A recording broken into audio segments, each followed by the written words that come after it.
രചന ബിബിത റിനീഷ്. അവതരണം ഷാഹുൽ മലയിൽ. എഡിറ്റിംഗ് ഷെരീജ് പൂനൂർ. സിറ്റിയിൽ അറിയപ്പെടുന്ന ഒരു ബിസിനസ്സുകാരനാണ് മഹാദേവൻ. സ്വന്തം അധ്വാനം കൊണ്ട് ഉണ്ടാക്കിയതാണല്ല. മഹാദേവന് ഭാര്യ ഒരു മകനുമാണുള്ളത്. ഭാര്യ ലക്ഷ്മി, മകൻ ഇന്ദ്രിത്ത്. മഹാദേവന്റെ ബിസിനസ് ലക്ഷ്മിയും കൂടി ചേർന്നാണ് നോക്കി നടത്തുന്നത്. രണ്ടാളും തിരക്കിന്റെ ലോകത്താണെങ്കിലും മകന്റെ കാര്യത്തിൽ ഒരു മുടക്കവും വരുത്തിയിട്ടില്ല. 10ാം ക്ലാസ്സുകാരനാണ് ഇന്ദ്രിത്ത്. എന്നാൽ പഠിക്കാൻ ഒട്ടും താല്പര്യമില്ലാത്ത ആളും.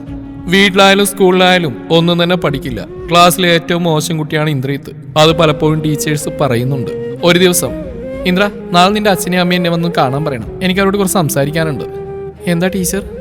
അത് ഞാൻ അവരോട് പറഞ്ഞോളാം. പിറ്റേന്ന് ടീച്ചർ നിന്നെ കാണണമെന്ന് പറഞ്ഞ് മഹി ചോദിച്ചു. നോക്കും മഹാദേവൻ, ഇന്ദ്ര ഇങ്ങനെ പോയാൽ 10ാം ക്ലാസ് തോൽക്കും. ക്ലാസ്സിൽ ശ്രദ്ധയില്ല, മര്യാദക്ക് പഠിക്കുന്നില്ല, എപ്പോൾ നോക്കിയാലും കളിയും ചിരിയും വർത്താനോ. എന്താ ഇന്ദ്ര ഇങ്ങനെയായത്? നിങ്ങൾ രണ്ടാളും അവനെ ശ്രദ്ധിക്കുന്നില്ലേ? ടീച്ചർ ഞങ്ങൾ അവൻ്റെ ഒരു കാര്യം മുടക്കം വരുത്തിയിട്ടില്ല. എല്ലാം കണ്ടറിയും ചെയ്തു കൊടുക്കുന്നുണ്ട്.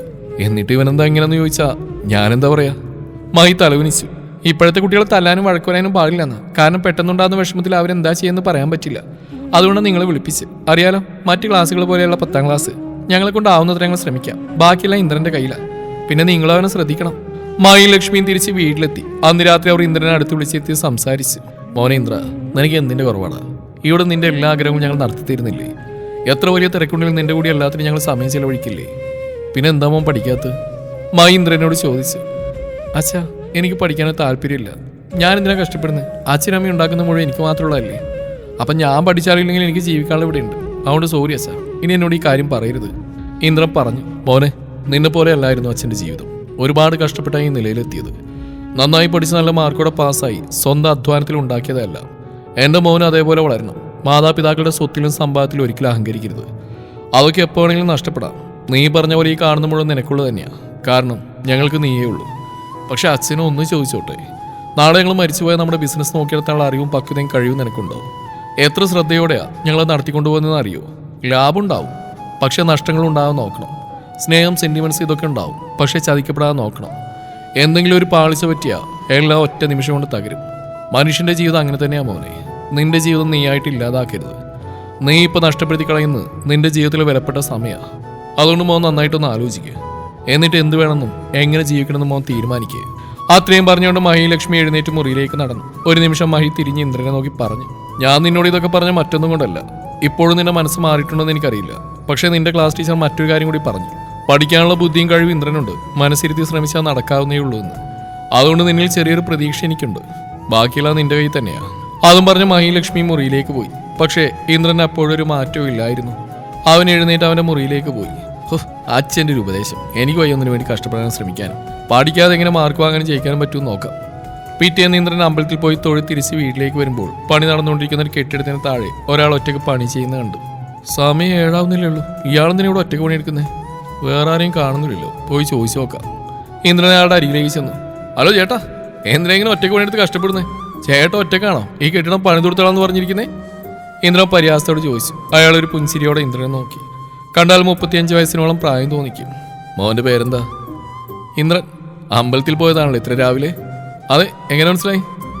നെറ്റിയിൽ ചന്ദനക്കുറി, കയ്യിൽ പ്രസാദം. കണ്ടാൽ മനസ്സിലാവില്ലേ? എന്ത് കാര്യം സാധിക്കാനാ പോയെ? അതോ പിറന്നാളോ വിശേഷമുണ്ടോ? അടുത്ത ആഴ്ച എൻ്റെ SSLC എക്സാം കൊടുക്കാം. ഒരു വക പഠിച്ചിട്ടില്ല, എന്നെ അങ്ങോട്ട് ജയിപ്പിക്കണമെന്ന് പറയാൻ പോയതാ. അയാൾ ഇന്ദ്രനെ നോക്കി ചിരിച്ചു. എന്താ ചേട്ടാ ചിരിക്കുന്നേ? ഏയ് ഒന്നുമില്ല മോനെ. ചേട്ടൻ്റെ പേരെന്താ? ഗൗതം. അടിപൊളി പേരാണല്ലോ. അയാൾ കയ്യും കാലും കഴുകി അവിടെയുള്ള സ്ഥലത്തിരുന്ന് കൊണ്ടുവന്ന ഭക്ഷണം എടുത്ത് കഴിച്ചുകൊണ്ടിരുന്നു. ഇന്ദ്രൻ അയാളുടെ അടുത്ത് പോയിരുന്നു.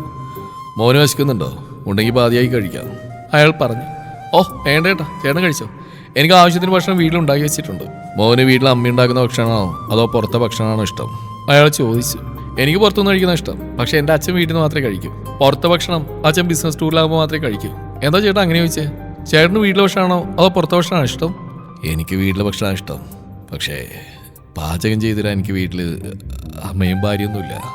അത് പറയുമ്പോൾ അയാളുടെ ശബ്ദം ഇടറിയതുപോലെ ഇന്ദ്രന് തോന്നി. അവൻ അയാളെ നോക്കി. കയ്യിലെ പാതി കഴിച്ച ഭക്ഷണത്തിലേക്ക് നോക്കിയിരിക്കുകയാണ് അയാൾ. കണ്ണുകൾ നിറയുന്നുണ്ട്, ചുണ്ടുകൾ വിതുമ്പുന്നുണ്ട്. എന്തു പറ്റിയേട്ടാ, എന്തിനാ കരയുന്നേ? ഇന്ദ്രൻ പേടിയോടെ ചോദിച്ചു. ഏയ് ഒന്നുമില്ല മോനെ, പെട്ടെന്ന് അമ്മയെ ഓർമ്മ വന്നു. അല്ല മോൻ പറ, എന്താ ഇപ്പോൾ മോൻ്റെ പ്രശ്നം? അയാൾ ചോദിച്ചു. ഓ പ്രശ്നം എൻ്റെ പഠിത്തേട്ടാ. പിന്നെ എൻ്റെ പാരൻസും ടീച്ചേഴ്സും ആ കൂടി ഭ്രാന്ത് പിടിക്കുക. ഇന്ദ്രൻ അവൻ്റെ കാര്യങ്ങൾ മുഴുവൻ ഗൗതമിനോട് പറഞ്ഞു. ഇതൊക്കെ ഒരു പ്രശ്നമാണോ മോനെ? പഠിച്ചെങ്കിലല്ലേ മാർക്ക് കിട്ടൂ, പാസ്സാകാനും പറ്റൂ. എനിക്കങ്ങ് വയ്യേട്ടാ, കഷ്ടപ്പെടാൻ പഠിച്ചിട്ടെന്തിനാ? എൻ്റെ വീട്ടിൽ ഒരുപാട് കാശുണ്ട്, എനിക്ക് ജീവിക്കാൻ അത് മതി. ഇനി പഠിക്കാതെ മാർക്ക് വാങ്ങാനും പാസ്സാനും വല്ല വഴിയുണ്ടെങ്കിൽ ചേട്ടനെന്ന് പറഞ്ഞു ഇന്ദ്രൻ പറഞ്ഞു. ഗൗതം ഒരു പുഞ്ചിരിയോടെ കയ്യിലെ ഭക്ഷണം മുഴുവനും കഴിച്ച ശേഷം എഴുന്നേറ്റ് കൈയും വായും മുഖവും കഴുകി തുടച്ച് ഇന്ദ്രന്റെ അരികിൽ വന്നിരുന്നു. ശേഷം അവനോട് സംസാരിക്കാൻ തുടങ്ങി. ഒരു വഴിയുണ്ട്, ആ വഴി പണ്ട് ഞാൻ ഉപയോഗിച്ചിട്ടുള്ള. ഗൗതം പറഞ്ഞു. അതെന്ത് വഴി? ഇന്ദ്രൻ ആവേശത്തോട് ചോദിച്ചു. പറയാം. ഗൗതം തന്നെ ജീവിതത്തിൽ നടന്നെല്ലാം ഇന്ദ്രനോട് പറയാൻ തുടങ്ങി. മോനെ പോലെ ഞാനൊരു ധനിക കുടുംബത്തിലാണ് ജനിച്ചത്. എനിക്കും പഠിക്കാനൊട്ടും താല്പര്യം ഉണ്ടായിട്ടില്ല. അച്ഛനും അമ്മയും ഒരുപാട് ഉപദേശിക്കുകയും വഴക്കുറയുകയും ചെയ്തു, അതുപോലെ തന്നെ ടീച്ചേഴ്സും. പക്ഷെ ഞാൻ ആരെയും മൈൻഡ് പോലും ചെയ്തില്ല. നിന്നെ പോലെ പഠിക്കാതെ ഇങ്ങനെ മാർക്ക് വാങ്ങാമെന്നും ജയിക്കാമെന്നും ഞാൻ കുറേ വഴികൾ ആലോചിച്ചു. ഒടുവിലൊരു വഴി കണ്ടെത്തി.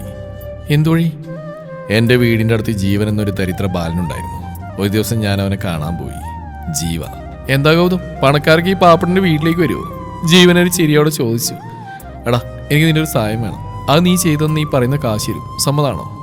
നീ കാര്യം പറ, കാശ് വേണ്ടെന്നൊക്കെ പിന്നെ തീരുമാനിക്കാം. നിനക്കറിയാലോ, എനിക്ക് പഠിക്കാട്ടും താല്പര്യമില്ല. നീ എനിക്ക് വേണ്ടി എൻ്റെ ഐഡന്റിറ്റിയിൽ പഠിച്ച് പരീക്ഷ എഴുതണം. അതിന് വേണ്ട കാര്യങ്ങൾ ഞാൻ ചെയ്തുതരാം, സമ്മതാണോ? നീ എന്ത് ഭ്രാന്തായി പറയുന്നു? അതൊന്നും നടക്കില്ല. നിന്റെ ഭാവി നീ വെറുതെ കളയരുത്. മനസ്സിരുത്തി നന്നായി ശ്രമിച്ചാൽ മതി, പറ്റൂടെ എല്ലാത്തിനും, ജീവൻ പറഞ്ഞു. എനിക്ക് പറ്റില്ല ജീവ, എന്നെ ഒന്ന് സഹായിക്കുക. നിന്റെ അച്ഛൻ വയ്യാതെ കിടക്കുമല്ലേ, അച്ഛനെ ചികിത്സിക്കണ്ടേ? 3 നേരം കഞ്ഞുടിക്കാനുള്ള വക എനിക്കിപ്പോൾ ഉണ്ടോ? മാത്രമല്ല നിന്റെ അമ്മ കിടന്ന് കഷ്ടപ്പെടുകയല്ലേ. അതൊക്കെ മാറണമെങ്കിൽ നീ മനസ്സ് വെക്കണം. ഞാൻ ഈ പറഞ്ഞ നീ നന്നായിട്ടൊന്ന് ആലോചിക്കുക, എന്നിട്ട് എന്നെ വന്ന് കാണും. ഗൗതം അവിടുന്ന് പോയി. അങ്ങനെ അവൻ്റെ അച്ഛനും അമ്മയ്ക്കും വേണ്ടി അവൻ ഞാൻ പറഞ്ഞ അനുസരിച്ചു. ഞാൻ അതിനു വേണ്ട കാര്യങ്ങളും ചെയ്തു കൊടുത്തു. അങ്ങനെ എൻ്റെ ഐഡന്റിറ്റി അവൻ നന്നായി പഠിച്ച് നല്ല മാർക്കോടെ പാസ്സായി. ഡിഗ്രി എടുത്തു. അവരെന്നെ കാണാനും വന്നു. ഗൗതം, ഇതാ ഡിഗ്രി സർട്ടിഫിക്കറ്റ്, തൻ്റെ പേരില്ല. താങ്ക്സ് ശിവ. ഇതാ ഞാൻ പറഞ്ഞ കാശ്. വേണ്ട ഗൗതം, കുറേ കാശ് നീ എനിക്ക് നേരത്തെ തന്നില്ലേ, ഇനി എനിക്ക് വേണ്ടടാ. പക്ഷേ ഞാൻ ആ കാശ് നിർബന്ധിച്ച് അവൻ്റെ കയ്യിൽ തന്നെ കൊടുത്തു. ലക്ഷ്യം പൂർത്തിയാക്കിയ ഞാൻ ആ ഡിഗ്രി സർട്ടിഫിക്കറ്റുകളായിട്ട് പലയിടത്തും ജോലി ചെയ്തു. പക്ഷേ പഠിപ്പിൻ്റെയും പണത്തിൻ്റെയും വില ഞാൻ അന്നാ തിരിച്ചറിഞ്ഞ്. ഒരു ഓഫീസ് ജോലി ചെയ്യാനുള്ള കഴിവ് അത് പഠിപ്പിലൂടെ കിട്ടും, പണത്തിലൂടെ കിട്ടില്ല. അച്ഛൻ്റെ ബിസിനസ് നോക്കിയെടുത്താമെന്ന് വിചാരിച്ചപ്പോൾ അതിനും കഴിഞ്ഞില്ല. ഒടുവിലൊരു നാളെല്ലാം എനിക്ക് കൈവിട്ടു പോയി. അച്ഛൻ്റെ ബിസിനസ്സിൽ ഒരാൾ ചതിച്ചു. അതോടെ അച്ഛൻ്റെ ബിസിനസ് മുഴുവൻ തകർന്നു. നഷ്ടങ്ങളുണ്ടായി, കടങ്ങളുണ്ടായി. പിടിച്ചേൽക്കാൻ വഴിയില്ലാതായപ്പോൾ അച്ഛൻ്റെ കുപ്പി വിഷത്തിലെല്ലാം അവസാനിപ്പിച്ചു. ഉള്ള മുഴുവൻ വിറ്റ് ഞാൻ കടങ്ങൾ തീർത്തു. അമ്മയും കൂട്ടി വീട്ടിൽ നിന്ന് ഇറങ്ങി. ഒരു വാടക വീട്ടിൽ താമസം തുടങ്ങി.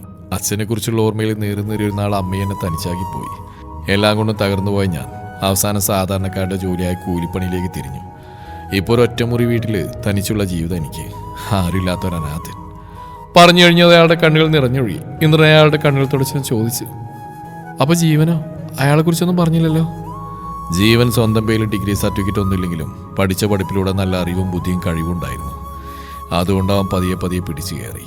മോനെന്നോട് കുറച്ചു മുമ്പ് ചോദിച്ചില്ലേ എന്തിനാ ഒറ്റയ്ക്ക് പണിയെടുക്കുന്നെന്ന്? മോനി കെട്ടിടം നോക്കിയേ. ഇന്ദ്രൻ തല ഉയർത്തി നോക്കി. നല്ല ഭംഗിയിൽ പണിതുകൊണ്ടിരിക്കുന്ന കെട്ടിടമാണത്. ഈ കെട്ടിടം പണിയുന്ന അവന് വേണ്ടിയിട്ടാ. ഇവിടുത്തെ വലിയ ബിസിനസ്സുകാരനായി ജീവൻ. ഞാനിപ്പോൾ അവൻ്റെ കെട്ടിടം പണിത് കൊടുക്കുന്ന വേറൊരു കൂലിക്കാരൻ. സങ്കടത്തോടെയും പുഞ്ചിരിയോടെ അയാൾ പറഞ്ഞു. ചേട്ടൻ ജീവനെ കാണാറുണ്ടോ? ഇന്ദ്രൻ ചോദിച്ചു. ഉണ്ട്, അവൻ നല്ലവനാ. ഇടയ്ക്കിടെ വരും, എന്നെ കാണും, സംസാരിക്കും, കുറച്ച് കാശും തരും, പോവും. എൻ്റെ ജീവിതത്തിൽ എനിക്ക് കിട്ടുന്ന ചെറിയ സന്തോഷം അവനെങ്കിലും ഉണ്ടല്ലോ എന്നതാ. അപ്പോൾ ജീവൻ്റെ കുടുംബം? അച്ഛനും അമ്മയും ഭാര്യ ഒരു മകളും, അതാ അവൻ്റെ കുടുംബം. ഇപ്പം ഞാൻ കഴിച്ച അവൻ്റെ അമ്മ ഉണ്ടാക്കിയ ഭക്ഷണമാണ്. ഇന്ന് ജീവൻ്റെ പിറന്നാളാണ്. അവൻ വന്നിരുന്നു എന്നെ കാണാൻ കുറച്ച് മുമ്പ്. അവൻ്റെ പിറന്നാൾ ദിവസം ആയതുകൊണ്ട് ഞാൻ രാവിലെ അമ്പലത്തിൽ പോയിരുന്നു. അതിനുശേഷം ഇങ്ങോട്ട് വന്ന് കൂടെ ജോലി ചെയ്യുന്നവരൊക്കെ ഇപ്പോൾ വരും. ഒരു നെടുവീർപ്പോടെ അയാൾ പറഞ്ഞു നിർത്തി.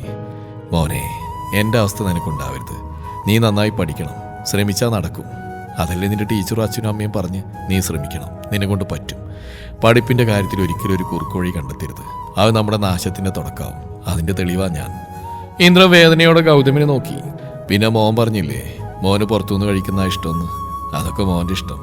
പക്ഷേ അമ്മ ഉള്ള കാലത്തോളം അമ്മ ഉണ്ടാക്കുന്ന ഭക്ഷണം തന്നെ കഴിക്കണം. അല്ലെങ്കിൽ ഒരു നാൾ നമുക്ക് അമ്മ ഉണ്ടാക്കുന്ന ഭക്ഷണം കഴിക്കാൻ കൊതി തോന്നുന്ന സമയത്ത് അമ്മ ആരെങ്കിലും ഉണ്ടാവണമെന്നില്ല. ഞാനിപ്പോൾ എൻ്റെ അമ്മയും അച്ഛനെ എത്രമാത്രം മിസ് ചെയ്യുന്നുണ്ടെന്ന് മോനറിയോ? ഇന്ദ്രൻ ഗൗതമിനെ നോക്കി. സ്വത്തും സമ്പാദ്യം എപ്പോൾ വേണമെങ്കിലും നഷ്ടപ്പെടാം. പക്ഷെ പഠിപ്പിലൂടെ കിട്ടുന്ന അറിവും പക്വതയും അതുകൊണ്ട് നമുക്ക് ജീവിതത്തിൽ പിടിച്ചു നിൽക്കാൻ കഴിയും. മോൻ്റെ അച്ഛൻ പറഞ്ഞൊക്കെ ശരിയാ. മനുഷ്യൻ്റെ കാര്യവും ബിസിനസ് പോലെയാ. ഒരു ചെറിയ പാളിച്ച സംഭവിച്ചാൽ മതി, പൂർണ്ണമായും തകരും. ഇനി മോൻ പറ, മോന് പഠിക്കണോ വേണ്ടയോ എന്ന്. ഇന്ദ്രൻ നിറകണ്ണുകളോടെ ഗൗതമിനെ കെട്ടിപ്പിടിച്ചുകൊണ്ട് പറഞ്ഞു. എനിക്ക് പഠിക്കണം, നന്നായിട്ട് പഠിക്കും, ഞാൻ പഠിക്കും. ഗൗതം നിറഞ്ഞ പുഞ്ചിരിയോടെ ഇന്ദ്രനെ ചേർത്ത് പിടിച്ചു. തൻ്റെ ജീവിതം അവനൊരു പാഠമായി മാറിയിരിക്കുന്നു. ഗൗതമിനോട് യാത്ര പറഞ്ഞ് ഇന്ദ്രൻ വീട്ടിലേക്ക് പോയി. അച്ഛനോടും അമ്മയോടും ചെയ്ത തെറ്റുകൾക്ക് മാപ്പ് പറഞ്ഞു. അവരും അവനെ ചേർത്ത് പിടിച്ച് സമാധാനിപ്പിച്ചു. പരീക്ഷയ്ക്ക് വേണ്ടിയുള്ള തയ്യാറെടുപ്പുകൾ തുടങ്ങി. ഓരോ പാഠങ്ങളും ശ്രദ്ധയോടെ പഠിച്ച് നന്നായി പരീക്ഷ എഴുതി ഉയർന്ന മാർക്കോടെ പാസ്സായി. അങ്ങനെ വർഷങ്ങൾ കഴിഞ്ഞു. ഇപ്പോൾ അച്ഛന്റെ ബിസിനസ് എല്ലാം നോക്കി നടത്തുന്നത് ഇന്ദ്രനും കൂടി ചേർന്നാണ്. ഇപ്പോൾ മഹാദേവനെ പോലെ ഇന്ദ്രജിത്തും അറിയപ്പെടുന്ന ഒരു ബിസിനസ്സുകാരനാണ്.